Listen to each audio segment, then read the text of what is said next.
అప్పటికి 58 బంతుల్లో 61 కొట్టాల. 223 పరుగులు, 3 వికెట్లు. కానీ ఇంకా 7 వికెట్లు చేతిలోనే ఉన్నాయి.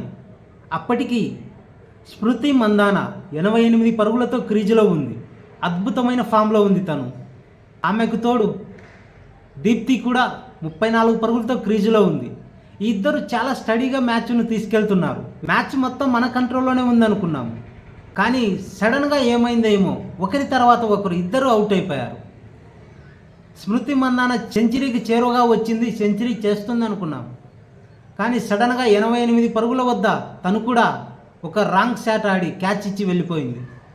తర్వాత వచ్చిన ప్లేయర్స్పై ఆ ప్రెజర్ పడింది. వాళ్ళిద్దరు అవుట్ అవ్వగానే ఆటోమేటిక్గా ఇంగ్లాండ్ టీం పట్టు బిగించింది. ఇంగ్లాండ్ బౌలర్స్ కట్టుదిట్టమైన బంతులు విసిరారు.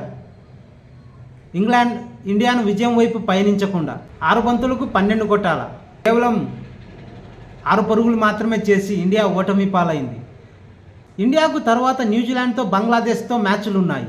ఈ 2 మ్యాచ్లు తప్పనిసరిగా గెలిస్తే కానీ సెమీస్ అవకాశాలు మెరుగవవు. ఇండియా మీద గెలిచిన ఇంగ్లాండ్ డైరెక్ట్గా సెమీస్ క్వాలిఫై అయింది. కేవలం 1 బెర్త్ మాత్రమే ఖాళీ ఉంది. ఆ బెర్త్ కోసం న్యూజిలాండ్, ఇండియా మధ్య గట్టి పోటీ ఉంది. ఒకవేళ ఇండియా సెమీస్ చేరాలంటే వేరే వాళ్ళ విజయాలపై ఆధారపడాల్సి వస్తుంది. కాబట్టి వరుసగా 2 మ్యాచ్లు గెలవాలని కోరుకుంటున్నాం.